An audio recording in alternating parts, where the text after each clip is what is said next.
Pour Thierry Henry, c'était Rodri qui méritait d'avoir le ballon d'or et c'est ce qu'il s'est passé. On va voir tout ça dans cette vidéo. Salut à tous les gars, c'est Azial. Aujourd'hui, on se retrouve pour une nouvelle vidéo.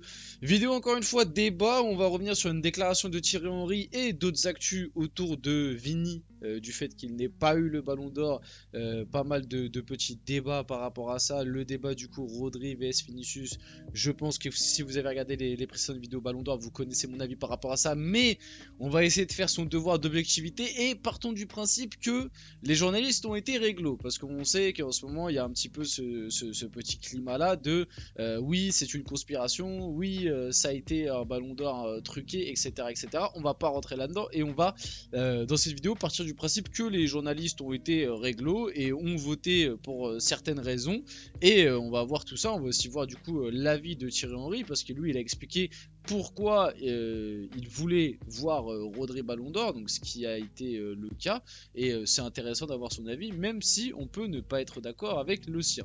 Donc avant que la vidéo commence, n'hésitez pas à la liker, à commenter, à partager et à vous abonner, ça fait toujours plaisir et ça aide pour le développement de la chaîne, et nous, on va pouvoir y aller dès maintenant. Donc bon, qu'est-ce que nous a dit le bon vieux Thierry Henry? Donc Thierry Henry souhaite que Rodri remporte le ballon d'or, donc comme je dis un peu plus tôt, et je pense que ça n'est pas passé inaperçu, que Rodri l'a bel et bien remporté. Donc l'argument de Thierry Henry par rapport à ça, c'est j'aurais voté pour Rodri, parce que je voulais que Xavi et Iniesta soient récompensés pour la manière dont ils jouaient. Alors déjà, premier argument, moi je n'aime pas ça. Je l'ai dit en plus dans une de mes précédentes vidéos, que ça rejoint un petit peu quand Rodri avait déclaré oui, ce ballon d'or, je l'ai gagné, c'est la victoire du football pour récompenser les milieux de terrain, les Xavi, Iniesta et tout. Parce qu'en fait, pareil, pour moi, c'est comme quand j'expliquais que le Real Madrid, le fait qu'il soit pas venu, ça peut ouvrir une porte très dangereuse à l'avenir. Pour moi, ce genre de déclat-là et ce genre d'avis, ça va ouvrir aussi une porte très dangereuse. Parce que pourquoi? Parce que moi, l'argument de Thierry Henry là, oui, moi Rodri, je suis enfin, je veux le voir gagner parce que pour récompenser Xavi, Iniesta, parce que c'est des beaux joueurs de foot. Je peux l'entendre, mais utilise à la limite ce genre d'argument dans une saison où Rodri fait partie vraiment des grands favoris. Pour moi, il y a eu cette hype un peu après l'Euro, mais je suis désolé, je le dis, je le répète, et pourtant je kiffe Rodri, je kiffe le joueur de foot. Pour moi, Rodri, qu'il ait un ballon d'or en soi, c'est pas choquant, mais qu'il l'ait cette année, ça l'est. Il est là le problème. C'est pas que Rodri ait un ballon d'or, ça fait 3-4 ans qu'il fait partie des meilleurs joueurs du monde régulièrement, que c'est pour moi le meilleur milieu de terrain du monde depuis 3 ans, tu vois. Donc qu'il ait un ballon d'or, c'est pas choquant, mais qu'il l'ait cette année, oui, je vous le dis, et peut-être que certains vont m'attraper et vous allez pas être d'accord, mais si l'année dernière Rodri prend le ballon d'or, c'est moins choquant que s'il le prend cette année. Et c'est une réalité, parce que l'année dernière, Rodri, il fait le triplé avec Manchester City, Ligue des Champions, Championnat et FA Cup, et il marque en finale de Ligue des Champions, et c'est le meilleur joueur avec Erling Haaland sur toute l'année. Bon, du coup, Haaland l'aurait sûrement pris devant lui. Mais en tout cas, Rodri le méritait plus l'année dernière que cette année. C'est un fait. Donc, utilise l'argument de ouais, c'est un beau joueur, il mérite pour les Xavi, Iniesta et tout. Utilise-le une année où vraiment il est dans le truc. Parce que pour moi, cette année, il l'était pas vraiment. Bon, au final, il a gagné. Donc, ça veut dire que les journalistes ont estimé qu'il l'était. Mais pareil, cette boîte de Pandore-là, elle est très dangereuse. Parce que ça veut dire quoi? Ça veut dire que moi, l'argument de Thierry Henry là, bah, j'aurais très bien pu l'utiliser contre lui et inverser et dire ah bah moi, je veux que Vinicius le gagne. Imaginons, Vinicius aurait fait une saison moyenne. Bah, imaginons l'année prochaine, Vinicius fait une saison moyenne. Mais moi, j'utilise l'argument ah oui, mais moi, je veux que Vinicius le gagne pour rendre hommage à Neymar, pour rendre hommage à Ronaldinho, pour rendre hommage à Rivaldo, parce que c'est des joueurs, j'aimais la manière dont ils jouaient, le football brésilien, c'est important qu'ils reviennent sur le devant de la scène. Mais c'est un argument comme ce que là a utilisé Thierry Henry, mais si Vinicius ne le mérite pas, bah ça c'est pas, enfin en tout cas, il mérite moins qu'un autre. Bah cet argument là, je suis désolé, moi il a aucun sens. Parce qu'en fait, à cette condition là, ça veut dire que l'année prochaine, Mbappé, même s'il fait une saison pourrie, on va dire ah ouais, mais Mbappé, mais pour rendre hommage à Thierry Henry, pour rendre hommage à Zidane, pour rendre hommage à Anelka ou je sais pas qui, ah ce serait bien de faire gagner Mbappé quand même pour leur rendre hommage et récompenser ce style de joueur là. Ça a aucun sens. Ce n'est pas un argument en fait. C'est un argument à la limite quand vraiment tu fais partie des gros favoris. Mais pour moi, Rodri cette année n'était pas le gros favori, c'était Vinicius, à la limite Bellingham. Mais pas Rodri. Pour moi, Rodri était troisième. Voilà, pour moi, Rodri était troisième. Et là, il a fini. Pour moi, Rodri était troisième derrière Vinicius et Bellingham.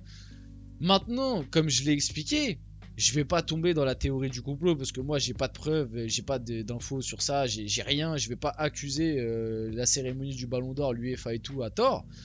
Les journalistes ont peut-être. Enfin, peut-être que Rodri a été élu aussi parce que du côté du Real, il y a eu un manque de réel leader. C'est-à-dire que la communication du Real, moi je trouve, sur ce Ballon d'Or là, a pas été la meilleure par rapport aux années précédentes. Parce que tu sens que pendant longtemps, le Real Madrid a joué un petit peu sur 3 tableaux différents. Pendant longtemps, ça a joué sur le tableau Bellingham, puis après ça a switché, ça a joué sur le tableau Vinicius, tout en gardant un petit peu celui de Bellingham.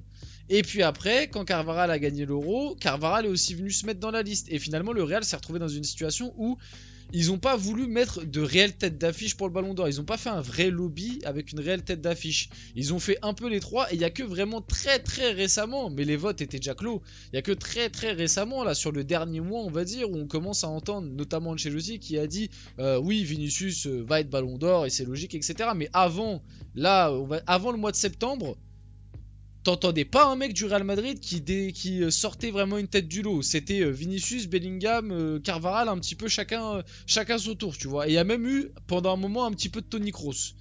Donc peut-être que ça aussi, ça a fait défaut au Real et que ça a divisé un petit peu les votes. Les gens oublient les milieux de terrain et ceux qui le font. Je sais qu'il a pas gagné la Ligue des Champions, mais il a gagné l'Euro. Oui, mais pour moi, cette année, Vinicius en Ligue des Champions est bien plus impactant que Rodri à l'Euro. Et pour moi... Mais ça, c'est que mon avis, une Ligue des Champions, c'est plus important qu'un Euro. Une Coupe du Monde, pas de souci. Pour moi, la Coupe du Monde, c'est numéro 1. Mais après, juste après la Coupe du Monde, pour moi, c'est la Ligue des Champions en termes d'importance. Et pas l'Euro. L'Euro, pour moi, arrive en 3 avec la Copa, tu vois. Donc moi, je privilégie plutôt la Ligue des Champions à un Euro. Après, ça, c'est que mon avis. Je sais que pas tout le monde seront d'accord avec moi sur ça. Mais voilà, par rapport à ça. Et sur le côté milieu de terrain, oui, c'est important de valoriser le milieu de terrain. Mais dans des années où il le mérite vraiment. Vraiment. Là, encore une fois, on a l'impression que je dis Rodri le mérite pas. Rodri mérite un Ballon d'Or, mais pas cette année pour moi. C'est juste ça. Cette année, pour moi, c'était Vini. C'était Vini, c'est dommage. Et tu vois, l'élu, il va mettre fin à 17 ans d'année sans Ballon d'Or.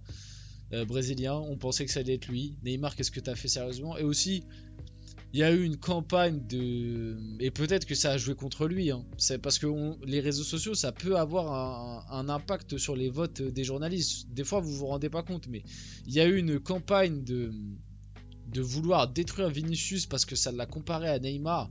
Juste parce qu'il allait prendre un Ballon d'Or et pas Neymar, que je trouve ridicule, quoi. Je trouve ça ridicule parce que c'est pas parce que tu prends un Ballon d'Or sur une année que t'es foncièrement un meilleur joueur qu'un mec qu'on n'a pas eu. Déjà de 1, ça veut rien dire. Parce qu'un Ballon d'Or, ça te récompense une année. Il y a plein de joueurs de foot qui ont des Ballons d'Or qui ont des moins bonnes carrières ou qui ont même été moins bons, qui sont juste des moins bons footballeurs que des mecs qui n'en ont pas eu. Je te prends un exemple tout bête, mais un Luis Suarez n'a jamais eu de Ballon d'Or. Et pourtant, pour moi, Luis Suarez, en termes de neuf, c'est l'un des... Il est top 3, top 5 meilleur neuf all-time. Et pourtant, bon là, je prends lui parce que c'est lui qui me vient en tête. Mais Michael Owen, c'était un super joueur. Mais pour moi, Luis Suarez, Lewandowski, c'est largement au-dessus de Michael Owen. En termes de pur football, en termes de juste joueurs de foot, tu vois, leur capacité. Pour moi, un Lewandowski, un Luis Suarez, c'est largement au-dessus qu'un Michael Owen. Pourtant, Michael Owen a un BO. Et il y en a plein des exemples comme ça, tu vois. Un Nedved a un BO. Aucune offense envers Nedved, mais je pense que des mecs comme Thierry Henry, ou même d'autres footballeurs, tu vois, des Neymar, des Eden Hazard, des mecs comme ça. Et pourtant, Nedved, c'était un super joueur, mais voilà, je pense que y avait des mecs qui étaient plus forts que lui, qui n'ont pas eu de Ballon d'Or. Donc voilà, j'ai moi le truc de vouloir taper sur Vinicius parce qu'il allait prendre un Ballon d'Or et pas Neymar, et en gros dire ah mais il prend un Ballon d'Or mais il est pourri, il mérite pas le Ballon d'Or, Neymar n'en a pas eu. J'ai trouvé ça un peu débile. Parce que question simple, Vinicius mérite-t-il de remporter le Ballon d'Or 2024? Bah oui, pour moi. Et pour moi, honnêtement, c'est limite un devoir de malhonnêteté de pas le considérer au moins dans le top 3. Parce que t'as l'impression qu'il y a des gens, et de toute façon on le verra avec les votes des journalistes qui vont sortir, mais il y a des gens, t'as l'impression que tu les entends parler. Vinicius, il a fait une saison mid. Mais les gars, il a fait gagner la Ligue des Champions au Real Madrid en mettant 26 buts, 12 passes D. Alors ok, c'est pas les 50 buts de Cristiano Ronaldo ou de Mbappé là par exemple, parce que Mbappé et Harry Kane ils ont mis 50 buts, ok. Mais en termes d'accomplissement et d'importance dans les matchs, d'impression visuelle, sur les gros matchs de Ligue des Champions et tout, pour moi il n'y a pas débat. Et pour moi le seul débat qu'il y avait c'était avec Bellingham. Et même Rodri avant l'Euro, personne n'en parlait pour le Ballon d'Or. Alors ok, il fait un bon Euro, il le gagne. Mais voilà quoi, en termes d'impression visuelle, j'ai pas d'image, enfin j'ai pas beaucoup d'images de Rodri pendant l'Euro, alors que Vinicius pendant avec des champions, j'en ai des tonnes quoi. On va finir la vidéo là-dessus, j'espère que cette vidéo vous a plu, si c'est le cas n'hésitez pas à la liker, commenter, partager, vous abonner les gars, c'était Azial, on se retrouve très rapidement pour une prochaine vidéo.